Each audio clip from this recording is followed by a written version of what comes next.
It's been a while, but DCI John Luther, played by Idris Elba, is back in this new Netflix movie, Luther Fallen Son. Is this film a worthy follow-up to the Luther TV series, or isn't it? Let's talk about it.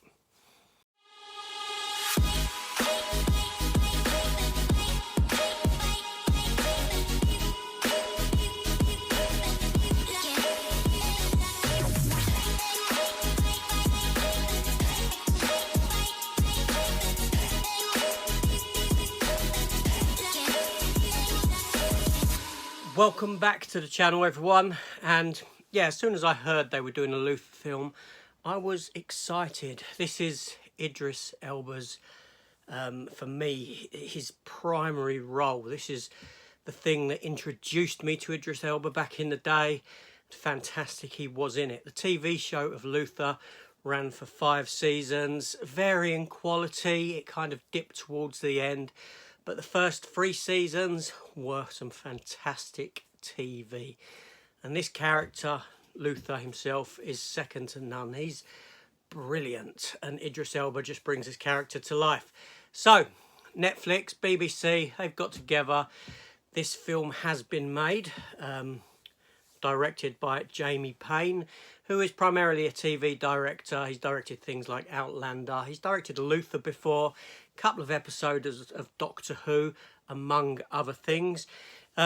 This film was actually written by Neil Cross, who's the creator of Luther. So it's in the perfect hands. The film was rated 15 here in the UK. I believe in the States it's got an R rating, and it's got a runtime of 2 hours and 9 minutes.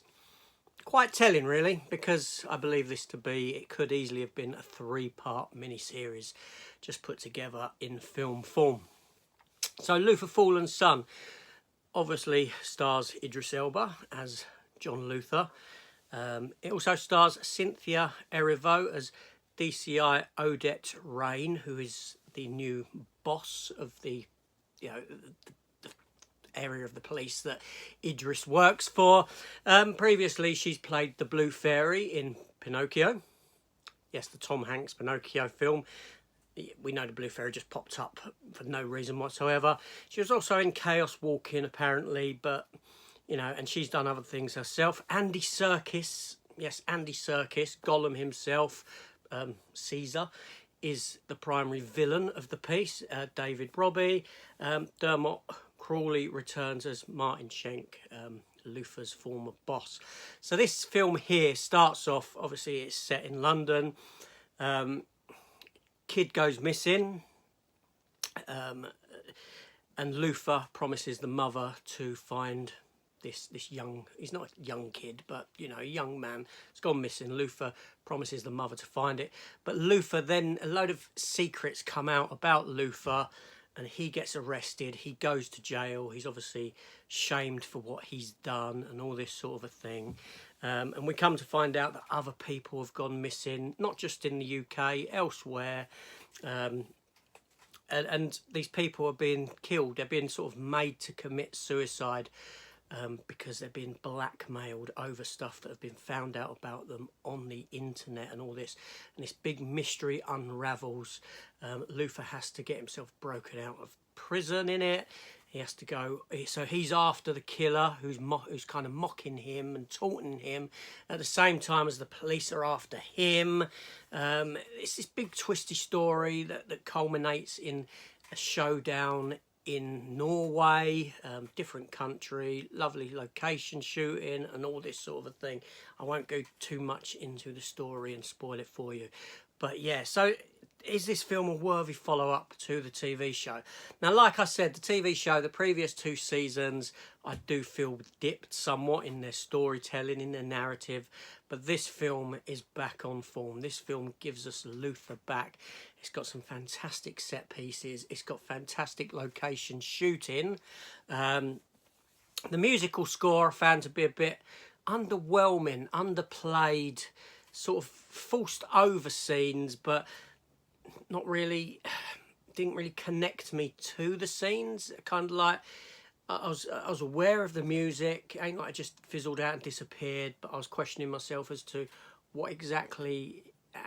This is an odd choice of music for these scenes. Andy Serkis is great in it, although he looks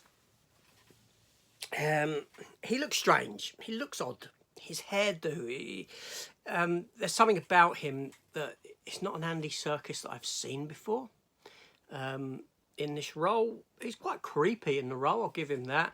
Idris Elba has slid the coat, the shirt, and the tie back on like he's never been away from the character. Cynthia Erivo as DCI Odette Rain. It's a pretty cool character. Intriguing. I liked her story arc within it, with her daughter and all this sort of stuff and what happens. And Martin Schenk, Dermot Crawley's Luther's former boss.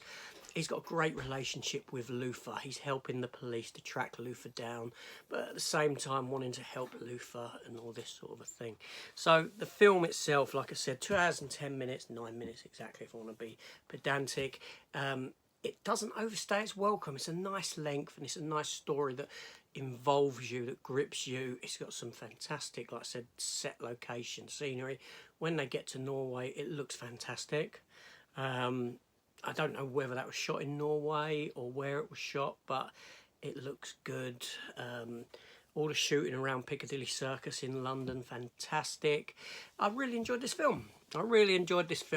The film does end with the possibility of a continuation, taking a new sort of pathway, a new juncture for the character. And I look forward to any future instalments if it comes to pass. It was a really enjoyable film. It's nice to see Luther on the up again. That's all I can say. So, have you seen this film? Have you watched this film? Let me know down below in the comments. Like always, comments are open. I love getting comments and I will reply eventually to all comments. Do you like Luther the TV show? Are you not a fan of Idris Elba? Anything you want to talk about with regards to this? Let me know down there. And I'll see you all on the next one. Take care all. Goodbye.